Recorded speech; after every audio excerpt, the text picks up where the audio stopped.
नमस्कार, मैं हूं आपके साथ अंजना शर्मा और आप देख रहे हैं वर्तमान युग। तो आइए शुरुआत करते हैं आज की खास खबर से। क्या दिल्ली में लगेगा राष्ट्रपति शासन? सीएम केजरीवाल के इस्तीफा न देने पर एलजी सक्सेना ने कही ये बड़ी बात। मुख्यमंत्री अरविंद केजरीवाल के इस्तीफा नहीं देने और तिहाड़ से ही सरकार चलाने के बयान पर एलजी वीके सक्सेना ने गुरुवार को एक बार फिर स्पष्ट किया कि दिल्ली की सरकार जेल से नहीं चलेगी।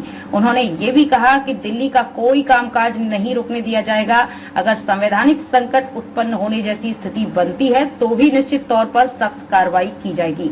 कार्यकाल के 2 साल पूरे होने पर पत्रकारों से की बात।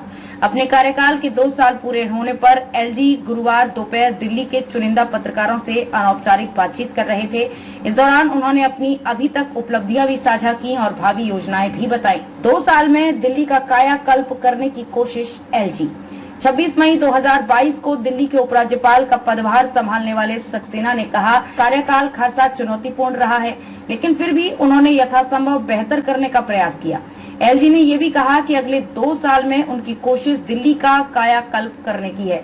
उन्होंने बताया कि आयुष्मान भारत योजना भी यहां जल्द ही लागू की जाएगी। राजनिवास अधिकारियों ने बताया कि एलजी सक्सेना के 2 साल के कार्यकाल में G20 के दौरान दिल्ली को काफी संवारा गया।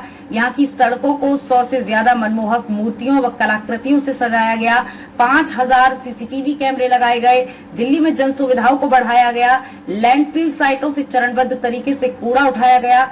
दिल्ली वालों को आवास उपलब्ध कराने की दिशा में तेजी से काम किया गया है।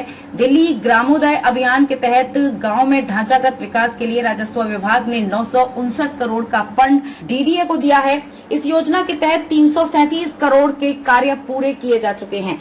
2 सालों में 667 दुकानों व प्रतिष्ठानों को 7 दिन 24 घंटा काम करने की अनुमति दी गई है। आगे के लक्ष्य, दिल्ली की सभी अधिसूचित 675 झुग्गी समूहों का पुनर्वास करना।